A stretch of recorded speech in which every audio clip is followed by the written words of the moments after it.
Okay प्यारे बच्चों, आ गए अपने अगली क्लास में। मैं थोड़ा सा पानी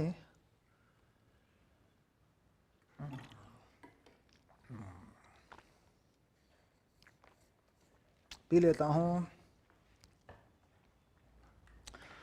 तुम लोग पढ़ रहे हो विक्रम सर के साथ, और फिजिक्स के फुल कोर्स में तुम लोग पढ़ रहे हो, है ना। पूरा कोर्स तुम्हारा जो है ओके हो जाता है, डन। पूरी पढ़ाई करने का मज़ा अलग है।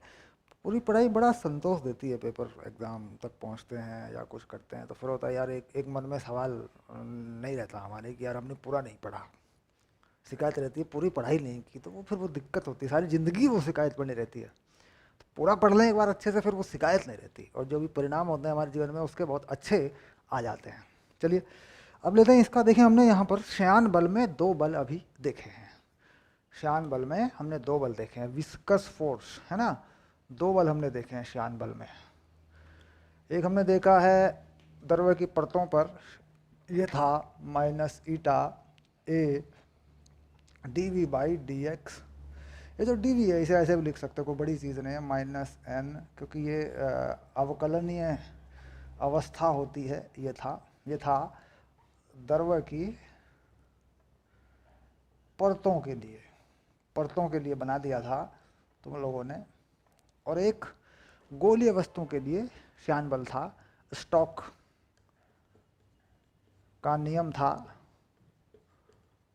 ठीक। गोलीय वस्तु के लिए ये बल था F 6 pi eta R V, ये बल था। कोई वस्तु जब गोलीय वस्तु किसी द्रव में गिरती है, चलती है किसी तरल में, तो उस पर ये एक घर्षण बल टाइप श्यान बल, ड्रैग फोर्स बोल देते हैं, ड्रैगिंग फोर्स, है ना, ये लगता है। अब यहाँ देखिए, इसका इस्तेमाल करेंगे, इसका इस्तेमाल हो चुका है। इसमें एक उदाहरण हमने एनसीईआरटी से कर दिया था, वो खत्म हो गया मामला, ठीक। इसको लेंगे अब, ठीक है।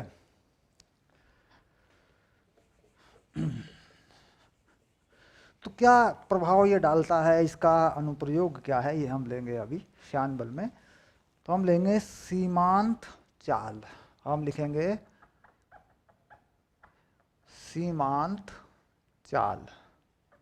कुछ लोग इसे सीमांत वेग भी बोल देते हैं, ठीक। इसे कहते हैं टर्मिनल स्पीड, ठीक, टर्मिनल स्पीड, ठीक है, ये कह देते हैं इसको। अब ये क्या इसका मतलब है कि भाई कोई वस्तु अगर किसी द्रव्य में या किसी तरल पदार्थ में गिरती है तो उसकी अधिकतम चाल कितनी है, वह कितनी अधिकतम चाल प्राप्त कर सकती है। तो ये होता है कि जब तक उसकी चाल बढ़ाई जा सकती है, क्योंकि देखिए चाल अगर बढ़ेगी तो उसके पीछे लगने वाला, गति के विरोध में लगने वाला श्यान बल भी बढ़ेगा। अब मान लीजिए, ये मान लीजिए वायु है, ठीक, वायुमंडल है, सपोज वायुमंडल, ठीक। अब वायुमंडल में मान लीजिए कोई पानी की बूंद गिर रही है। वायुमंडल में मान लीजिए कोई पानी की बूंद गिर रही है। अब ये पानी की बूंद बना दूंगा, देखो मैं इसकी, ये देखो ये पानी की बूंद है, समझना है, मतलब बड़ा बढ़िया टॉपिक है, कोई ऐसी बात नहीं है। वायुमंडल में मान लीजिए ये पानी की बूंद गिर रही है, ठीक है।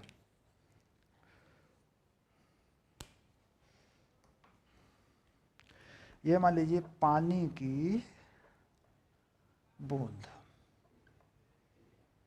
ठीक। अब पानी की बूंद गिर रही है तो नीचे की तरफ जो पानी की बूंद पे लगने वाला बल है वह हम जानते हैं इसका भार है, पानी की बूंद का भार है। क्योंकि हम जानते हैं कोई भी वस्तु अगर गुरुत्व बल में गिरती है तो उसकी चाल लगातार बढ़ती रहती है। तो इसका मतलब हो गया कि इसमें नीचे की तरफ जो है इसकी चाल v बढ़ रही है,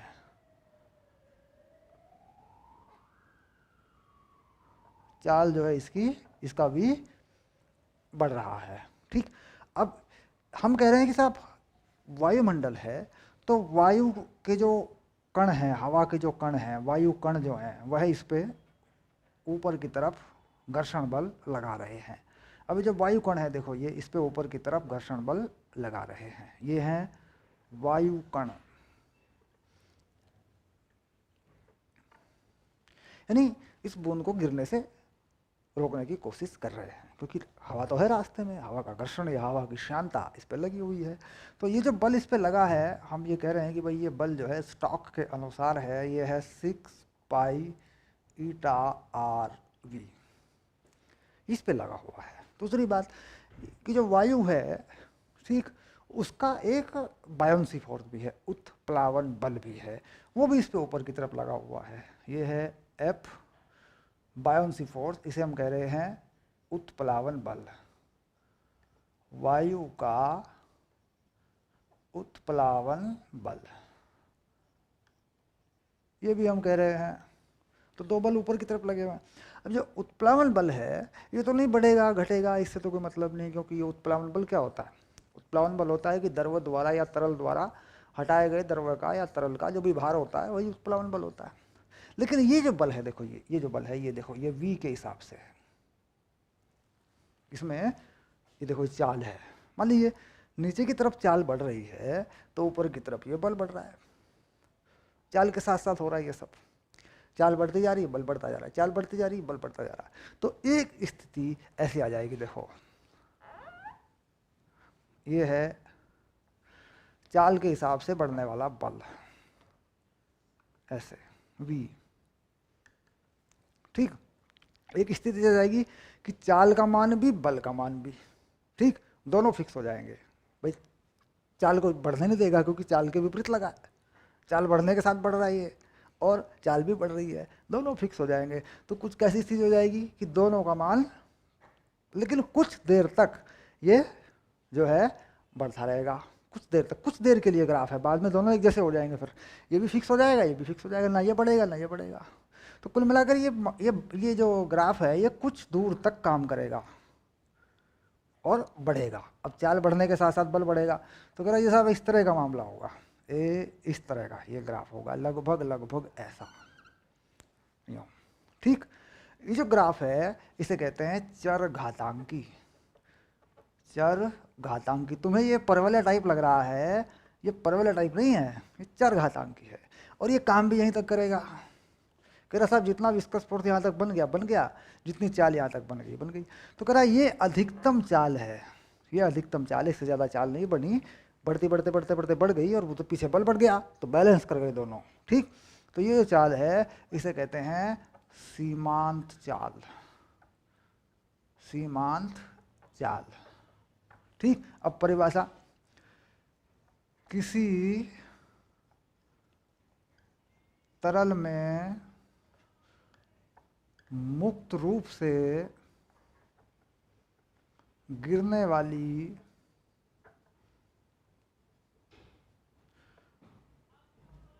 गोलीय वस्तु द्वारा प्राप्त की गई अधिकतम चाल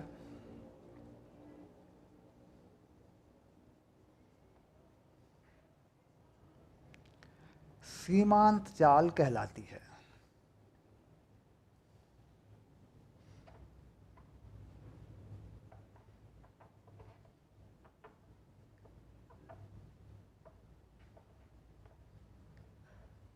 सिंपल, बिल्कुल सिंपल बात है। परिभाषा ये हो गई, ग्राफ पे दिख रही है भाई यही सीमांत चाल है, इससे आगे ग्राफ होगा ही नहीं। अभी जो सीमांत चाल है इसको क्या कह सकते हैं? इसको कह सकते हैं साहब ये वैल्यू v0 है, और जो अधिकतम विस्कस फोर्स लगा वो f0 है, ठीक। यानी यहाँ मैं अगर अधिकतम चाल के लिए 0 लगा दूँ और यहाँ भी 0 लगा दूँ और यहाँ भी 0 लगा दूँ, देखो पहचान हो गई कि मामला अधिकतम पर है, सीमांत चाल अधिकतम पर है। अधिकतम चाल है यानी चाल नहीं बढ़ रही है, तो इसका मतलब ऐसे में या ऐसी स्थिति में वस्तु पर परिणामी बल शून्य हो जाता है, शून्य हो जाता है। ये दरअसल लगभग हो जाता है, हमने शून्य लिख दिया पर लगभग शून्य हो जाता है, ठीक। तो लगभग शून्य होने पर हम अपना सूत्र लिख देते हैं। अब शून्य हो जाता है इसका मतलब ऊपर की तरफ लगे हुए बल क्या हैं? F0, यानी ये क्या है? श्यान बल है ये, और ऊपर की तरफ एक बल लगा है बाउंसी फोर्स FB उत्प्लावन बल, और नीचे की तरफ लगा है mg, देखो ये स्थिति बन जाती है, ऊपर की तरफ लगे हुए कुल बल और नीचे की तरफ लगा हुआ बल। ठीक, तो यानी हमें यहाँ से इस वी नॉट के लिए, सीमांत चाल के लिए व्यंजक निकालना है।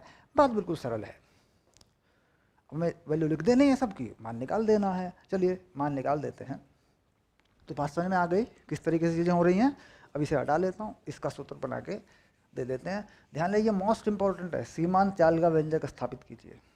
ठीक, सीमांत चाल का व्यंजक मतलब का निगमन कीजिए, स्थिति जो भी है उसको प्रूव करिए। वो सब उस तरीके से सवाल की भाषा कुछ भी हो सकती है, पर ये चीज़ बनानी आती पेपर में। और ये फार्मूला बनाना ही मैं कहता हूँ ये मोस्ट इंपॉर्टेंट है, बहुत आता है। इसको पढ़ के जरूर जाना, बर्नौली का समीकरण पढ़ के जाना, इसको पढ़ के जाना, स्टोक का नियम, पास्कल का नियम, ये 2 3 4 चीज़ें हैं इस चैप्टर के अंदर, उन्हें जरूर करके जाना। ठीक, अब पढ़ लेते हैं 6 pi eta R V naught plus buoyancy force F B. ये क्या होता है? द्रव्य के घनत्व की आवश्यकता पड़ती है। तो यहाँ लेते हैं तरल का घनत्व है या वायु का घनत्व है। तो तरल का घनत्व है या द्रव्य का घनत्व है, जो भी लिखो। ठीक, इसे मान लेते हैं रो। और वस्तु का घनत्व है, वस्तु का घनत्व कितना लिखोगे बताओ, क्योंकि वस्तु के घनत्व की जरूरत भी तुम्हें पड़ जाएगी। इसे मान लेते हैं सिग्मा। जिसमें गिर रही है उस तरल का या द्रव्य घनत्व कितना, रो, और वस्तु का घनत्व कितना, सिग्मा। ये अपने तरीके से लिख देना, कोई बड़ी चीज़ नहीं, जैसे चाहिए इसको मेंशन कर देना। तो यहाँ मैं फार्मूला फाइनली लिख दे रहा हूँ। इस पर उत्प्लावन बल कितना, जितना भी द्रव्य इसने घटा रखा है उसका वजन, तो कितना, इसका आयतन कितना होता है, 4/3 पाई। ठीक, आर क्यूब ये आयतन, और घनत्व है रो और जी। ये द्रव्य का भार है जो इसने हटा रखा है, चाहे हवा का हटा रखा हो, चाहे पानी में गिर रही हो कोई वस्तु, चाहे कुछ भी हो रहा हो। ठीक, किसी भी द्रव्य में ये है। और ये किसके बराबर है, 4/3 पाई आर क्यूब सिग्मा जी। ये m है, एम जी, ये एम जी है। क्यों? क्योंकि m को बता सकते हो। m क्या होता है भाई, द्रव्यमान गुणा आयतन ना घनत्व गुणा आयतन। तो घनत्व सिग्मा, आयतन कितना, 4/3 पाई आर क्यूब। ये गोले का आयतन होता है, देखो तो ये लग जाएगा इसकी जगह। तो एम जी यानी m इंटू जी, तो ये m हो गया 4/3 पाई आर क्यूब सिग्मा, और ये जी हो गया, तो बाहर हो गया, ये लग गया। अब इसे घटा घुटू के ठीक ठाक कर लेते हैं। तो वी नॉट जो है वो आ रहा है 2 R square G sigma minus rho बटे 9 ईटा। देखो ये आ रहा है 9। ठीक, ये सीमांत चाल का व्यंजक हो गया। कैसे देखा, पाई हटा लो, ये पाई हटा लो पहले। देखो ये सारा पाई हटाऊंगा, देखो मैं अब इस उत्तर को ला रहा हूँ। ठीक है, ये तो यहाँ तक तो ठीक कर लिया ना, इसे हटा रहा हूँ। देखो ये पाई हटा दिया मैंने, ये पाई हटा दिया मैंने। ठीक, अब देखो यहाँ आर आर आर, तो आर हटेगा, क्या बचेगा, आर स्क्वायर, यानी पूरे को आर से भाग कर दिया। ये देखो ये आर स्क्वायर हट गया। ठीक, यहाँ 6 है, यहाँ 4 है, यहाँ 4 है, तो ये भाग हो जाएगा 2 से। यहाँ 2 हो गया, यहाँ 2 हो गया, यहाँ 3 हो गया। ठीक, अब ये जो पद है इधर वाला, ये इधर पहुंच जाएगा, और ये आर स्क्वायर और जी कॉमन हो जाएंगे, 2/3 सिग्मा, ये फाइनल होके तुम्हारे हाथ में आ जाएगा। ठीक, सिंपल सी बात है, बना लिया, निगमन कर लोगे, बना लोगे। 3 नंबर में है, 3 नंबर मिलते हैं, इसको एक बार लिख के ठीक से तैयार कर लेना बस। ठीक, कोई झंझट नहीं, ऐसे ही चित्र बना लेना, ये लिख देना, इसे लिख देना। छोटा लिखना है, बड़ा नहीं करना। ये चित्र बना दिया, सारे बल इस पर दिखा दिए, ये लिख दिया, ये लिख दिया, हो गया काम। ठीक, इससे ज़्यादा नहीं।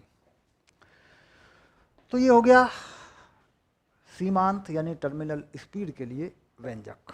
ठीक, ये किसका घनत्व है, वस्तु का। ये किसका घनत्व है, द्रव्य का। द्रव्य में तरल का, हवा का, पानी का, जिसमें भी कोई वस्तु गिरती है। अब देखो इस पर एक छोटा सा सवाल करा के दूंगा तुम्हें।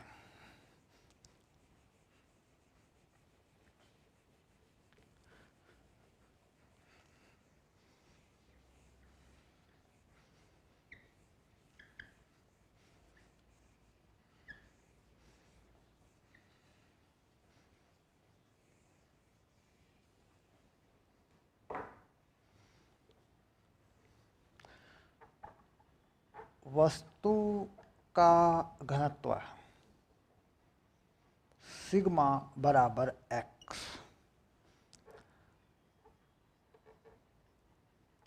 द्रव्य का घनत्व रो बराबर एक्स बटे 3। मान लिया मैंने कि वस्तु का घनत्व ये है, द्रव्य का घनत्व ये है, वस्तु की त्रिज्या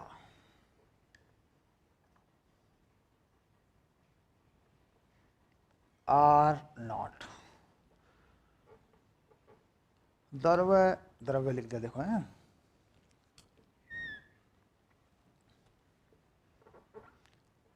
द्रव्य की श्यानता या श्यानता गुणांक, जो चाहे लिखो, दैट इज कोई बड़ी चीज नहीं है, श्यानता ये है ईटा, ठीक, ओके। और गुरुत्वीय त्वरण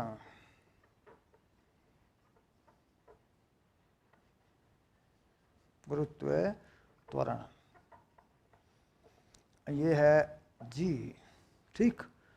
तो सीमांत चाल बताइए, इसमें सीमांत चाल बताइए, ठीक, ठीक है। अब लगा देते, देखो इसी को इस पे लगा देते हैं। तो V0 2/9 ईटा R0 स्क्वायर जी एक्स माइनस एक्स बटे 3 हो गया उत्तर, ठीक। सिंपली मैंने एक वैल्यू डाल के दिखा दी, ऐसे वैल्यू लग जाती है। बाकी एनसीईआरटी में हमारे सवाल हैं, वो हम कर लेंगे, कोई चीज़ नहीं है। अब आगे बढ़ते हैं थोड़ा सा, हो गया डन, फार्मूला बन गया। फार्मूले को पकड़ के रखो, एक उदाहरण और छोटा सा करवाऊंगा।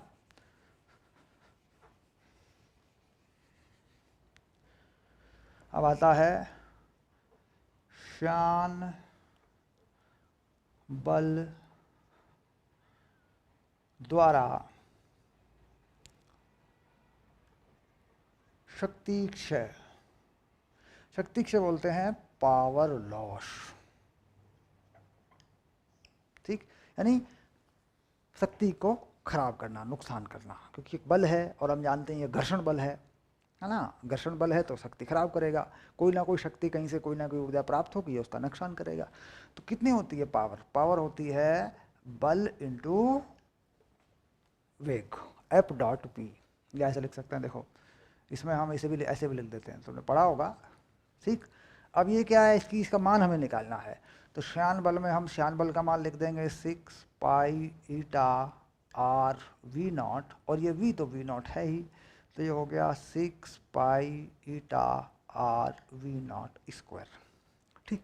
अब ये वी नॉट का मान यहाँ आया पड़ा है, इसे वहाँ डाल देंगे, 6 pi eta R 2/9 eta R square G sigma minus rho पूरे का स्क्वायर। तो ये क्या है, देखो ये है शक्ति ए पी, ये है शक्ति क्षय।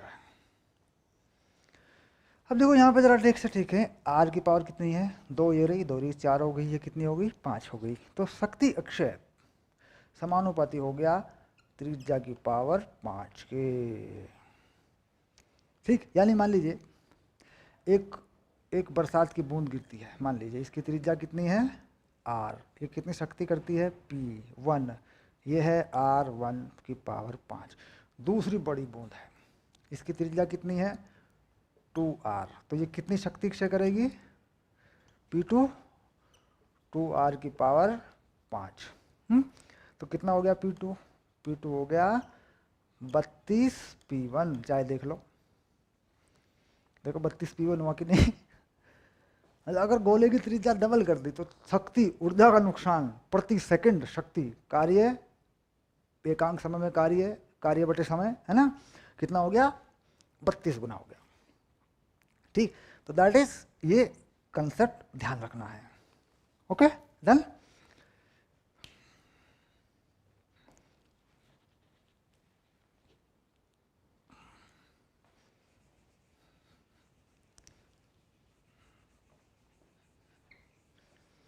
अब दूसरी चीज,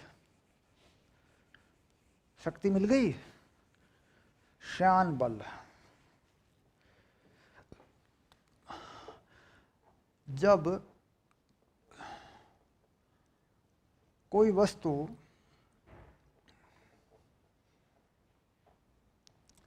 सीमांत चाल से चल रही हो, तो कितना बढ़िया, कितनी बढ़िया बात है ये। तो कितना शान बल होगा। अब देखो शान बल क्या है, शान बल तो यही है, अगर देखो तो 6 pi eta R V not, यही शान बल है। शान बल जब कोई वस्तु सीमांत चाल से चल रही हो, इतना ही शान बल है। इस v को v नॉट को यहाँ लगा दो, देखो इसका मान आएगा 6 pi eta R V naught, 2/9 eta R square G sigma minus rho. इस शान बल की वैल्यू लग गई, देखो यहाँ पे। ठीक, जो कट रहा है उसे काट दो, देखो ये ईटा जो है ये कट जाएगा। ठीक, और ये 3 दूनी तिया, ये आ गया, देखो तो ये हो गया 4/3 पाई आर क्यूब जी, ये। ठीक, ये है शान बल का मान। ठीक, तो शान बल का मान किसके बराबर है, जरा देखें अगर। ठीक, शान बल का मान किसके बराबर है, 4/3 पाई आर क्यूब जी, इतने इतने है क्या, ये है भार माइनस उत्प्लावन बल। तो यानी शान बल कितना आ रहा है, अगर देखें तो ये आ रहा है भार माइनस उत्प्लावन बल। देखो हो रहा है कि नहीं हो रहा है, ये रहा, देखो वही चीज आ रही है वापस, और ये सूत्र मिल गया तुम्हें। हो गया, डन हो गया। तो समझ में आ गई चीजें कैसे जोड़ते हैं फॉर्मूले।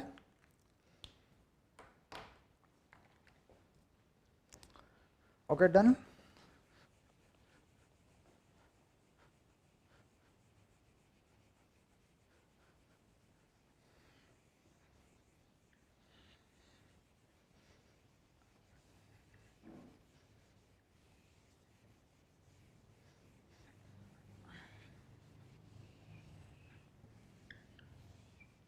अब दूसरी चीज है श्यानता के आधार पर परिभाषित संख्या। श्यानता के आधार पर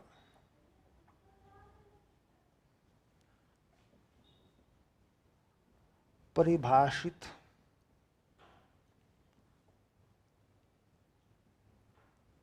तरल प्रवाह की संख्या। ठीक, अब तरल में क्या है, तरल में है द्रव, द्रव पे लगेगा, द्रव कर देता हूं। ठीक है, इसे कहते हैं रेनल्ड नंबर, रेनल्ड संख्या, अंग्रेजी में लिख देते हैं रेनॉल्ड, रेनॉल्ड्स नंबर। ठीक, रेनॉल्ड नंबर, रेनॉल्ड यानी वही पेन पेंसिल वाला जो रेनॉल्ड आता है, दैट इज सेम नंबर है ये, रेनॉल्ड नाम भी उसी से आ रहा है। तो कहता है ये संख्या किसी भी पाइप में, किसी भी पाइप में, बेलनाकार पाइप के लिए, तो क्या कहते हैं, बेलनाकार पाइप, पाइप लिख देते हैं, पाइप के लिए द्रव के प्रवाह का वर्गीकरण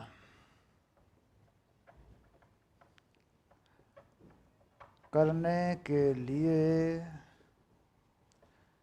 रेनॉल्ड नंबर यानी रेनल्ड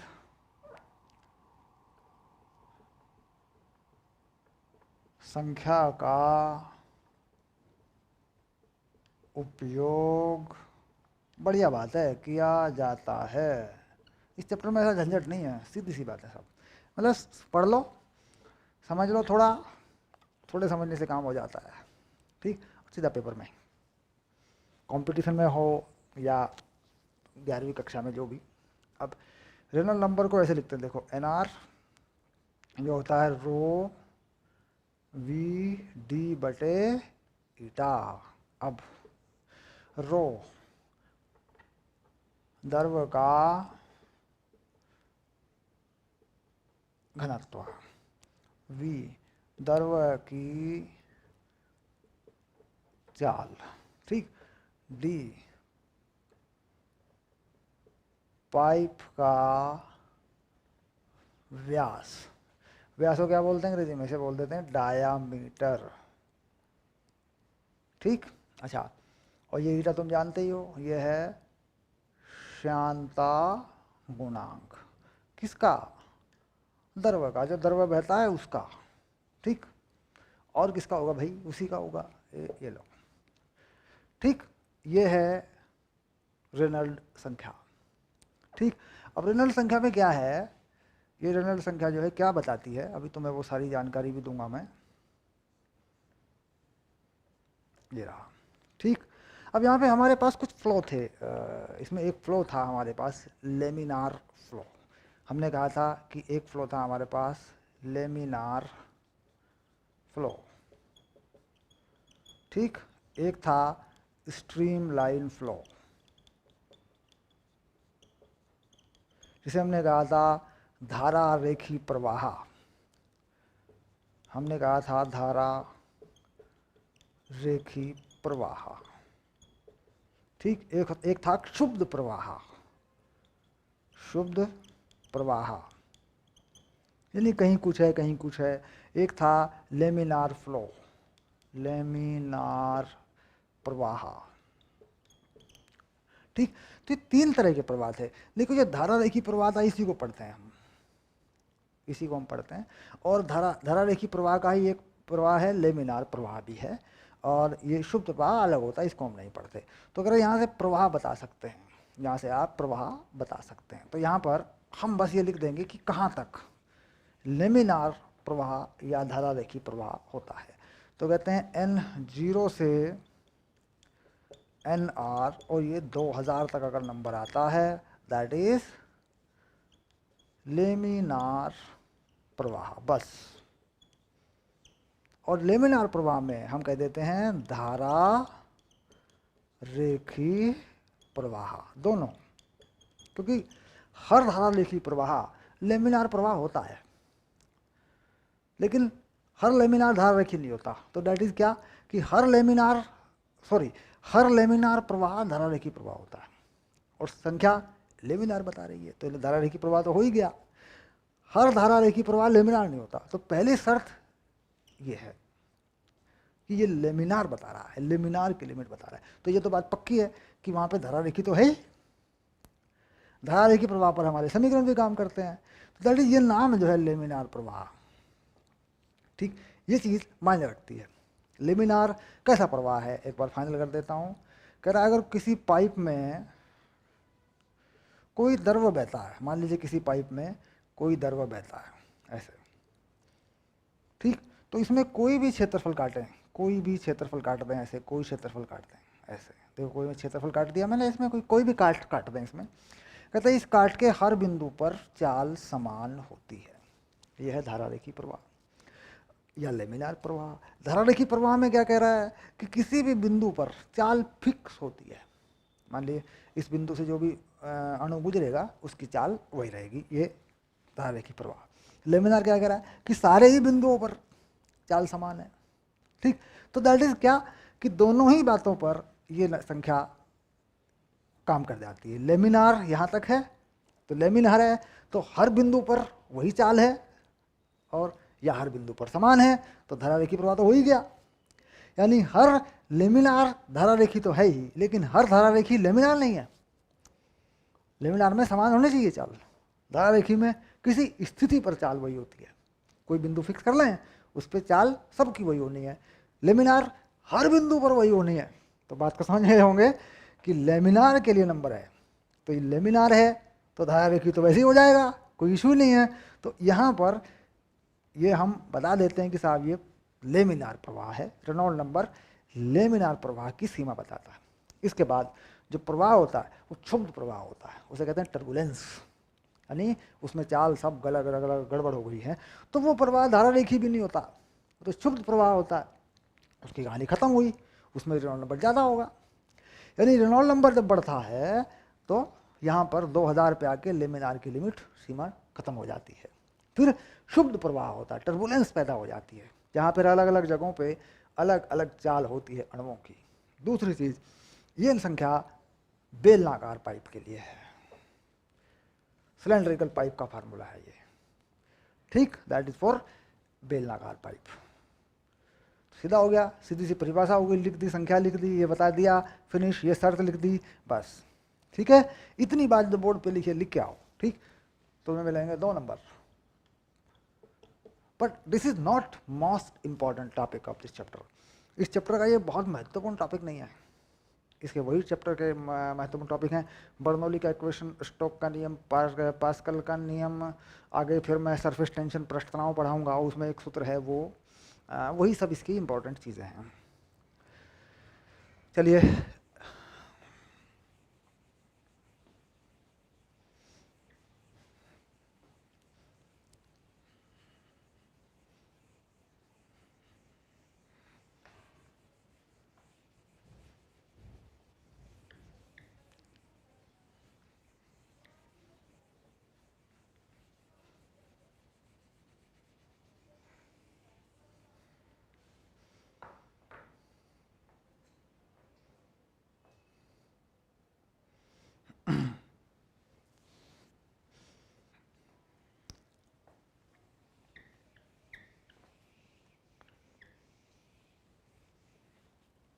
अब मैं शुरू करने जा रहा हूँ पृष्ठ तनाव, लेकिन ये मैं अगली वीडियो में लूँगा, क्योंकि ये दोनों वीडियो जो दोनों क्लास आपके रहे, ये दरअसल विस्कोसिटी पे रहे, तो थोड़ा माइंड सेट हमारा वही रहता है ना, सरफेस टेंशन।